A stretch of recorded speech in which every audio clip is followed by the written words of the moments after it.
little bit surprised to hear from Daniel that speaking to him before his sister's fight or last fight, he kind of said that, look, all I'm interested in right now is the best fights for the best amount of money, which normally when you hear fighters say that, people kind of say they've kind of flipped a switch and they're looking to kind of quote unquote cash out with their career. I don't think Daniel's there at the moment, but looking at money right now is a different kind of mentality than maybe looking for titles. I just wanted your thoughts on that. He's a prize fighter. Prize fighters means that you're supposed to fight for the most amount of money, and that's boxing. If any fighter says that they do it for the love of the sport and that they don't want to get paid for it, is lying. So I completely understand that, and he's also in the marquee division, which you've got people like Tyson Fury and Anthony Joshua once talking about 150 million each. You don't get that you might get that in welterweight divisions, but you don't really get that unless they're huge superstar names like Canelo and Mayweather and people like that. And even then, they don't get that. So I think you're in the marquee division. You're going to want the most. You're going to get want the most amount of money. They're also getting hit the hardest. So that makes sense to me. Can I ask you, look, it's a hot button topic in boxing right now, that being the Conor Benn situation. He's had the interview with Piers Morgan, which has been received not very well by the boxing public, but just in a general sense, in terms of when these things happen to high-profile athletes in high-profile situations before the Ben Eubank Jr. fight, what sort of shadow do you feel it casts over boxing right now? I think there's a lot of shadows being cast over boxing, whether it's these YouTubers coming into it. I mean, yes, they're creating great numbers, but they're not showcasing boxing for its skill set, are they? They're saying all the wrong things as well. So Conor Benn being, testing positive for clomiphene. I actually didn't watch the interview, so I can't really say anything about it. But there's been drugs in this sport for a long time. There's drugs in this sport as far back as Roy Jones Jr., James Toney, Shane Mosley.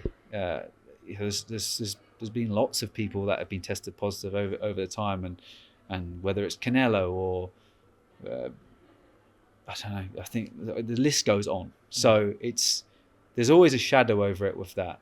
There's a shadow over the UFC. There's a shadow over sprinting. There's a shadow over cycling. I'm an advocate of the clean sport. I feel like that is the way to go. But as much as what I've heard, that there's been multiple tests and they've been tested a numerous amount of times, that's a worry. But until an adverse finding comes up with one of my fighters, I won't really be worried about it. And I've been in the sport 12 years, and we have never had an adverse finding. So, I want the sport to be clean. I want the sport to be perceived as a great sport, like it always was. But there's a lot to be answered for, not just from the fighters or from the coaches and from the promoters. It's down to who's running it. Governing bodies. Officials, who's policing it.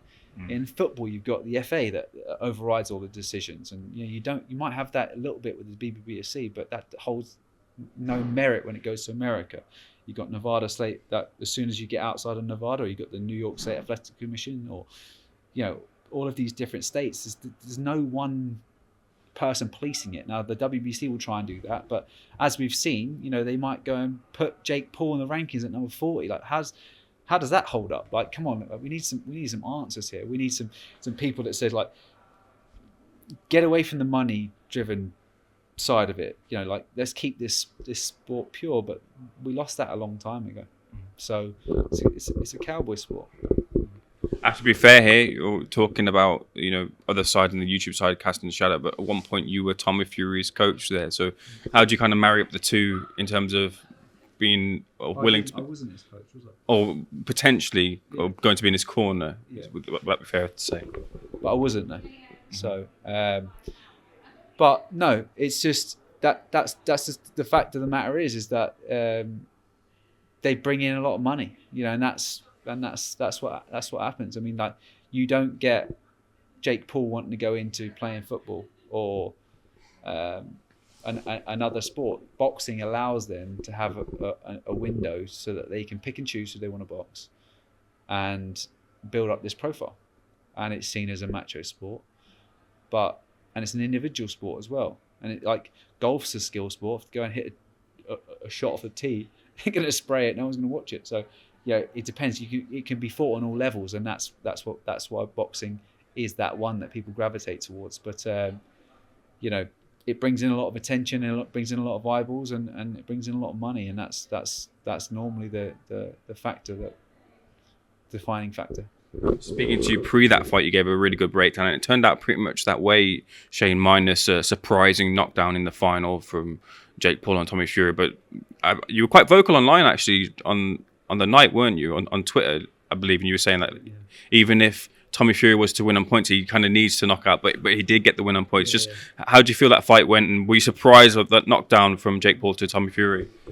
That wasn't really a knockdown. I feel like Tommy, as much as Tommy might be criticised as not being a boxer, he's been in amateur gyms, and that's why, if you go back to you asking me that question, like, at least he's dedicated himself to some level, and he's not considered himself as a YouTube boxer. He went on Love Island, got a great profile, and he's with a girl that's got millions of followers, and they've done exceptionally well for themselves. But he still genuinely wants to be a boxer, and he has got a good jab, and he's got good feet. And when I did do a bit of work with him, that's what I said. I said the fundamentals are there, and that is the most important aspect of boxing at a low level. Fundamentals. You go to any amateur show, you look at the one person that moves his feet in and out and's got a good jab, he's got a higher percentage chance of winning.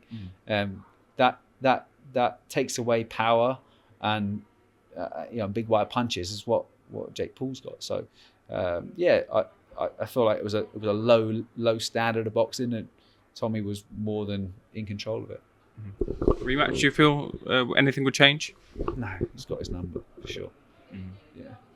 Can I ask you as well, just moving forward, the Josh Taylor was supposed to fight Jack Catterall. He's now taken on Teofimo Lopez.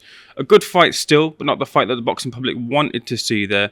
I wonder what you make of Josh Taylor's chances against Teofimo Lopez, and if we'll see the fight with Jack Catterall again. I think Josh Taylor I'm going to say he's going to knock out Teofimo Lopez. I think he's a combination puncher. Lopez, it's hard for me to say that win against Lomachenko flattered him, but it did. He's against the guy that was effectively a featherweight, and he set about him early. Lomachenko didn't throw a punch for the first 6 rounds, or if he did, it was pitter patter stuff. It was trying to, he was winning rounds so comfortably before that fight that he felt like he hardly had to do anything to win the rounds. And I genuinely think he probably thought those first 6 rounds were 50-50. He might have lost 3 and won 3, but really he was 6 rounds down going into the 7th, or at least 5 rounds down. So that has been proven that it has flattered him. Then obviously the Cambosa fight wasn't right. I think something went on with his lung. He did like either collapsed lung or something like that. And then he's moved up, and I think that Sando Martin fight wasn't a very convincing fight, and he got dropped. He looked hurt. I think there's footage of him being dropped multiple times in sparring throughout the years, and I think moving up to 140 is not going to suit him. Now you're in his best attributes is his reflexes, right? Lopez, and his punching power. And that's something that doesn't hold up with Josh Taylor. He's got a great chin, and he cracks as well, and he punches in combination. So I think Josh is going to do him. A couple of final things from me. Going to the Jack Catterall fight, I don't think that fight will ever materialise, and it won't materialise at 140, to be honest. I don't think so. I think there's been so much back and forth. There's too many egos at stake, and it doesn't genuinely hold. It doesn't genuinely make that much money. And as much as us as boxing fans, we look at it and think, Jack's he is due his shot, but I don't think he'll get it because the broadcast won't sell pay-per-views like they should do, because there's only 200,000 boxing fans in the UK, and really to get proper pay-per-view money, you need the likes of AJ, the David Hayes, the big names, or at least one of them has to be a big name.